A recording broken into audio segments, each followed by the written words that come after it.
YRF की alpha release हो चुकी है, जिसको देखने में मेरे पूरे 300 रुपए बर्बाद हुए हैं, जिसके रिफंड के लिए जब मैंने उदय चोपड़ा को मेल करा तो पता चला उदय चोपड़ा का तो अब तक अप्रैल ही चल रहा है। अप्रैल फूल। अप्रैल में फूल लेके आया। काश मैंने 300 रुपए की बियर ही पी ली होती, उससे कम से कम मेरा हेल्थ का नुकसान होता। पर ये मूवी देख के मेरी फिजिकल और मेंटल हेल्थ दोनों चुद गई। चलो मूवी की कहानी पे आते हैं। इस मूवी में कहानी उतनी थी जितने फिलहाल इस सिनेमा हॉल में लोग हैं।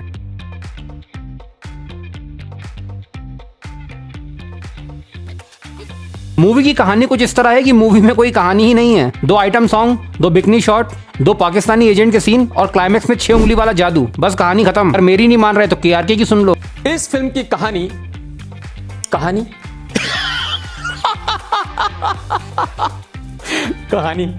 नहीं यार, मजाक नहीं यार। तो कहानी कभी सोचा नहीं था लाइफ में KRK से इत्तेफाक होगा। तो मूवी की कहानी कुछ ऐसी रहती है कि बॉबी देओल एक पाकिस्तानी एजेंट होता है, लेकिन किसी तरह वो इंडियन एजेंसीज में घुस जाता है और इंडिया को बर्बाद करने का नेटवर्क वो इंडिया में रह के ही बनाता है। In short, Indian armed forces को आर्म्ड फोर्सेस बताने की कोशिश करी गई है। Pakistan Armed Forces, that was with the armed forces, and the armed forces and the people of Pakistan. और मुझे पहले कोई ये समझाए, रॉ से एक एजेंट निकलता है, फिर वो गद्दार हो जाता है, उसको सारी ट्रेनिंग रॉ से मिलती है, फिर रॉ से दूसरा एजेंट निकलता है जो पहले वाले गद्दार एजेंट को पकड़ने जाता है। जब दोनों ही एजेंट रॉ से निकल रहे हैं तो भोसड़ी वालों रॉ बंद कर दो। अब आलिया भट्ट पे आते हैं। आलिया भट्ट ने पूरी मूवी एक ही एक्सप्रेशन में निकाल दी है। एक सीन में उसको हक बोलना होता है, लेकिन वहां भी आलिया भट्ट हक देती है। मूवी में शर्वरी और आलिया दोनों बहनें दिखाई गई हैं, जिनका नाम होता है सीता और दुर्गा। वो तो धुरंधर अल्फा से पहले रिलीज हो गई, इसलिए इनको नाम सीता और दुर्गा रखने पड़े, वरना इसके पहले इनका नाम सना और फातिमा होने वाले थे। और बॉबी देओल भी जो पाकिस्तान का दिखाया गया, उसकी ओरिजिनल स्टोरी भी जलंधर की होने वाली थी। और अगर इसके पहले धुरंधर रिलीज नहीं होती तो इस वाली YRF मूवी में आसिम मुनीर और शहबाज शरीफ खुद भारत को बचाने आने वाले थे रॉ एक्स एजेंट से। मूवी में आलिया के काफी सारे एक्शन सीन है और हर एक्शन सीन के बाद लगता है कि आलिया 2 इंच और छोटी हो गई है।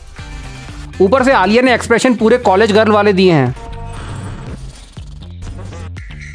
अल्फा पाकिस्तान में भी पसंद की जा रही है। पाकिस्तानी एक्ट्रेस के अलावा पाकिस्तान के यूट्यूबर भी अल्फा को प्रमोट कर रहे हैं और इसी मूवी में ऋतिक भी है, जिसके दम पे ये मूवी बेची जा रही है। ऋतिक इस मूवी में स्पाई नहीं क्रिश बना है, क्योंकि वो हवा में उड़ती हुई गोलियां रोक पा रहा है। माना उसकी 6 उंगलियां, इसका मतलब ये थोड़ी कि हवा में उड़ती गोली पकड़ लेगा और फिर वही गोली पकड़ के वो अपने दुश्मन स्पाइस को मार भी रहा है। ऋतिक भी सोच रहा होगा आलिया की मूवी है, इसमें भी कुछ लो IQ स्टंट ही करना पड़ेगा। ये YRF की पहली मूवी है जहाँ पे क्रिश की एंट्री हुई है। अब YRF में भी ऋतिक का डबल रोल होगा, एक कबीर का और एक क्रिश का। हालांकि क्रिश में ऑलरेडी ऋतिक का डबल रोल था, एक बाप का एक बेटे का। ऐसा प्लॉट ट्विस्ट लिख के उदय चोपड़ा मानता है कि वो इंसेप्शन का नया पार्ट लिख सकता है। You've seen Inception? You understood it? Yes. You liked it? Yes. Then you like Dilwale also. ऊपर से मुझे ऋतिक के कैमियो का मतलब समझ में नहीं आ रहा। जब ऋतिक वॉर 2 में पूरी फिल्म में था, जब वो वॉर 2 नहीं बचा पाया तो उसका कैमियो अल्फा कहां से बचा लेगा।